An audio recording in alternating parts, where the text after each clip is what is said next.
everyone, and welcome to the Big Ticket interview with the cast of Paul Thomas Anderson's One Battle After Another.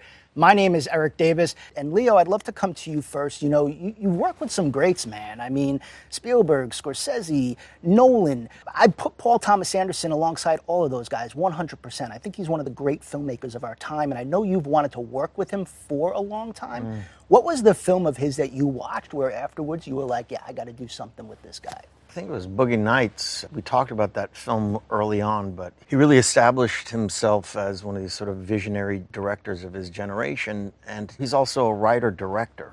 When you get into his worlds, which are so incredibly unique, they always have a unique take on the subject matter. That's almost the thrill of what's exciting about his work.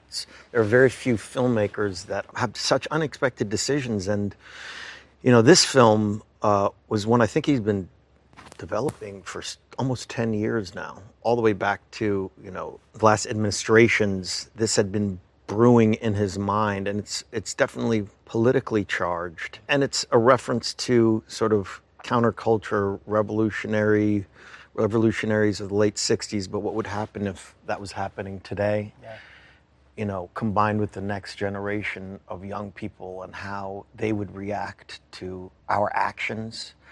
But it's one of the most sort of robust, grand scale films that he's ever done. And I think it's going to have a universal appeal. But once again, it's different. It's unexpected. There's things that happen and occur in this movie that will sort of distort your mind. They will completely surprise you, and they will make you enter into a sort of counterculture and subculture that may or may not be real, but when you see it up on screen, it feels incredibly valid and tangible. So that's what he's able to do time and time again.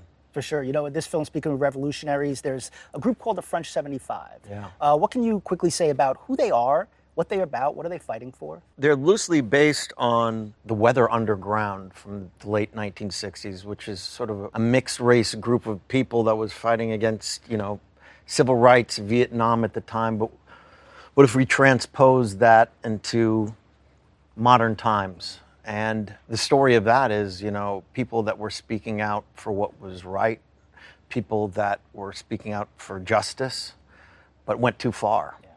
And a lot of those people ended up scattering away like, you know, rats in a subway all across America, and hiding away and going off grid, and, you know, being afraid of government forces coming back after them. And this is a sort of modern retelling of that, of what would happen, certainly with my character, somebody that sort of wants to disappear from certain forces that are coming back to recorrect or cleanse their past.